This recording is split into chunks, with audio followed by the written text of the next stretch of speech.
প্রিয় সাংবাদিক ভাইরা, আসসালামু আলাইকুম।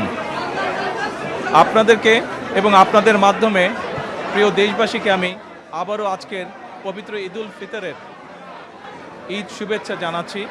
ঈদ মোবারক। বহু বছর পরে আল্লাহ রাব্বুল আলামিনের ইচ্ছায়, বাংলাদেশের মানুষের দোয়ায় আমি এবং আমার পরিবার দেশের মাটিতে দেশের মানুষের সাথে ঈদ পালন করতে সক্ষম হয়েছি। তার জন্য আমি প্রথমেই আল্লাহ রাব্বুল আলামিনের দরবারে শুকরিয়া আদায় করছি। আমি এই দেশের একজন নাগরিক হিসাবে আল্লাহ রাব্বুল আলামিনের কাছে দোয়া করি যেন আল্লাহ আমাদেরকে সেই রহমত দেন। আজ এই ঈদে বাংলাদেশের মানুষ যতটা নির্বিঘ্নে বা যতটা শান্তিতে ঈদ উদযাপন করতে সক্ষম হয়েছে, ইনশাল্লাহ ভবিষ্যতের ঈদগুলোতে যেন আরও বেশি শান্তিপূর্ণভাবে আমরা ঈদ উদযাপন করতে সক্ষম হই, দেশের সকল শ্রেণী পেশার মানুষকে সাথে নিয়ে। একই সাথে আসুন এই ঈদে আল্লাহ রাব্বুল আলামিনের কাছে আমরা রহমত চাই, যেন আল্লাহ আমাদেরকে সেই রহমত দেন যাতে করে আমরা বাংলাদেশের মানুষের সেই প্রত্যাশিত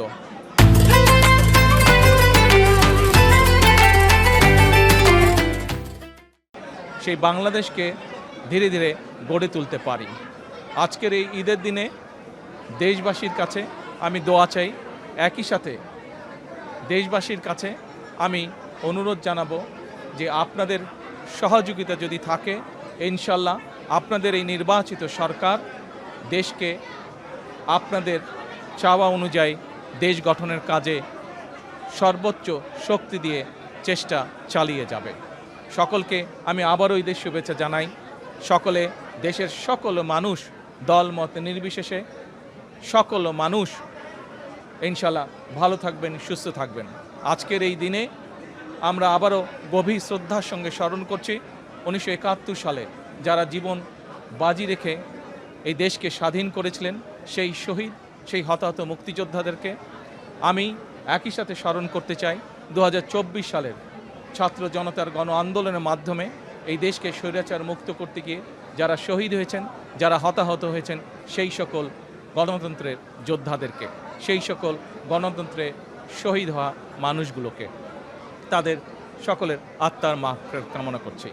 সকলকে আবারও ঈদের শুভেচ্ছা। ঈদ মোবারক। আসসালামু আলাইকুম।